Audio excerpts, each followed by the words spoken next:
গরম মশলাটা একটু দিয়ে দিলাম। গরম মশলা এবার চালটা আগে থেকে ভিজিয়ে রেখেছিলাম, এখানে দিয়ে দিলাম। চালটা আগে থেকে ভিজিয়ে রেখেছিলাম, দিয়ে দিচ্ছি। একটা বিরিয়ানি করবো, একটা রেসিপি নিয়ে চলে এসেছি। এখানে একটা রেসিপি নিয়ে চলে এসেছি, বিরিয়ানি বানিয়ে দেখাবো। তার জন্য হচ্ছে মশলাগুলো বানিয়ে দিচ্ছি। মশলাগুলো দিয়ে দিলাম, মশলাগুলো বানিয়ে দেবো এইভাবে দিয়ে দিচ্ছি। সব রকম মশলা কিনা আছে এখানে, সব দিয়ে দিলাম। মশলাটা ভাজা হয়ে গেছে, এবার ঢেলে নেব গুঁড়া করার জন্য। ঢেলে নিচ্ছি, ব্যাস করে দিলাম। তার জন্য সাদা তেল লাগবে, সাদা তেল দিয়ে দিচ্ছি এখানে। এটা ভাজার জন্য লবণ দিয়ে দিলাম, এখানে লবণ লাগবে। অল্প হলুদ গুঁড়ি দিয়ে দিলাম আলুটা ভাজার জন্য।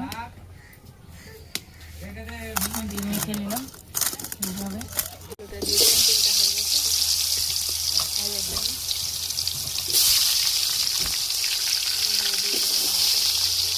বিরিয়ানির জন্য এটাই চালটা দেবো, এই জন্য বসে দিলাম, হাঁড়িটা বসে দিলাম। এই পানি দিয়ে দিচ্ছি। চালটা আগে থেকে ভিজিয়ে রেখেছিলাম, এবার দিয়ে দেবো। গরম মশলাটা একটু দিয়ে দিলাম। গরম মশলা এবার চালটা আগে থেকে ভিজিয়ে রেখেছিলাম, এখানে দিয়ে দিলাম। চালটা আগে থেকে ভিজিয়ে রেখেছিলাম, দিয়ে দিচ্ছি।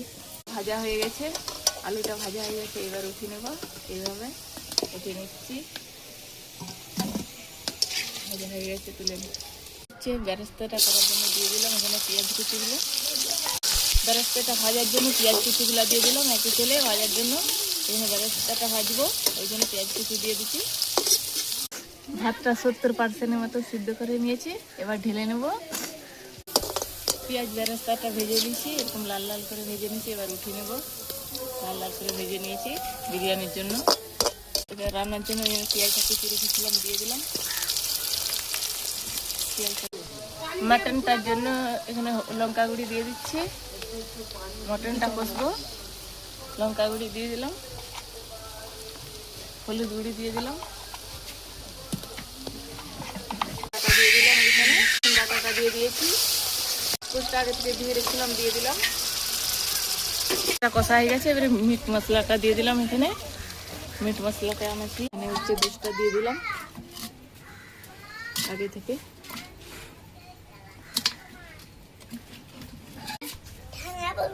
আলু পেঁয়াজ বেরেস্তা করে রেখেছিলাম, দিয়ে দিলাম। ভাতটা দিয়ে দিলাম, আগে থেকে ভাতটা রেমে রেখেছিলাম। তাই একটু মিঠা আতর দিয়ে দিলাম। এখানে কেওড়া পানি ভাতের মধ্যে দিয়ে দিলাম অল্প করে। গোশটা দিয়ে দিলাম, এইভাবে দিয়ে দমে দিয়ে দেবো। একে একে সাজিয়ে নিয়েছি, এবার দমে দিয়ে দেবো। এইখানে দমে দিয়ে দিলাম। রেসিপি নিয়ে চলে এসেছি, চিকেন বিরিয়ানি বানাবো। তার জন্য ওখানে পানিটা চাপিয়ে দিলাম। পানি গরম মশলাগুলো ছিল দিয়ে দিলাম, কড়াই বসিয়ে দিলাম। বিরিয়ানির জন্য আলুটা ভাজতে হবে, আলুটা ভাজার জন্য কড়াই বসিয়ে দিয়েছি। সাদা তেলটা দিয়ে দিলাম কড়াই।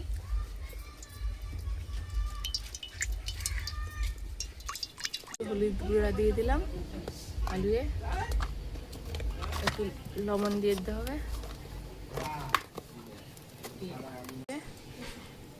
তেলটা আলুটা ভেজে নিচ্ছি বিরিয়ানির জন্য।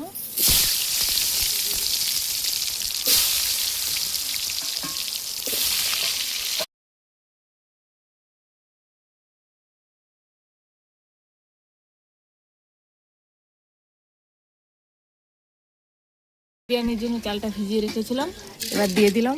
পানিটা আগে থেকে চাপিয়ে রেখেছিলাম, গরম হয়ে গেছে। আলুগুলো ভাজা হয়ে গেছে, এইভাবে লাল লাল করে ভেজে নিয়েছি। এইবার উঠিয়ে নেব, আলুগুলা।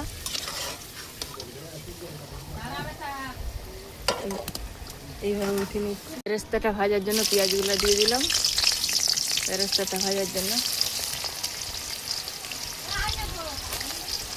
এখানে পেঁয়াজগুলো ভেজে নেব।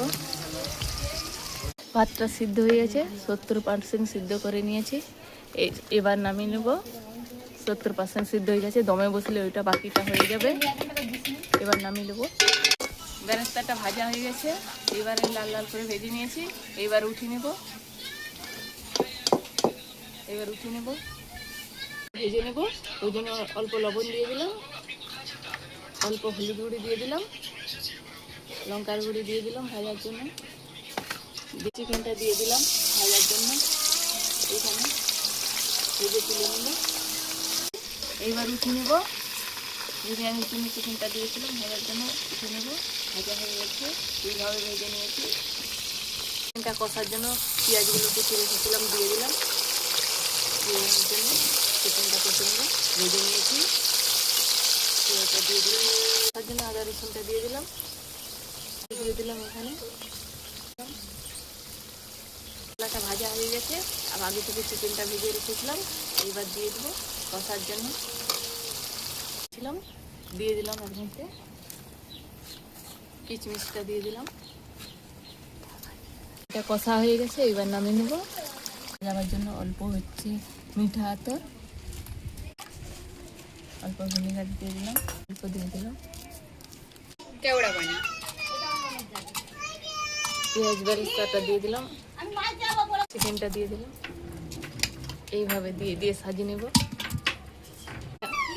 আলু ভাজা ভাতটা দিয়ে দিলাম, মশলা গুঁড়িগুলো করে রেখেছিলাম দিয়ে দিলাম।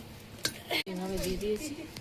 আর ঘিটা রেখেছিলাম, ঘিটা দিয়ে দিলাম, একটা দিয়ে দিলাম, দুধ দিয়ে মাখিয়ে রেখেছিলাম দিয়ে দিলাম। চিকেন বিরিয়ানিটা পুরো দোকানের মতন হয়েছে, ঝুরঝুরে। এবার তুলে নিচ্ছি, পুরো দোকানের মতন ঝুরঝুরে হয়েছে।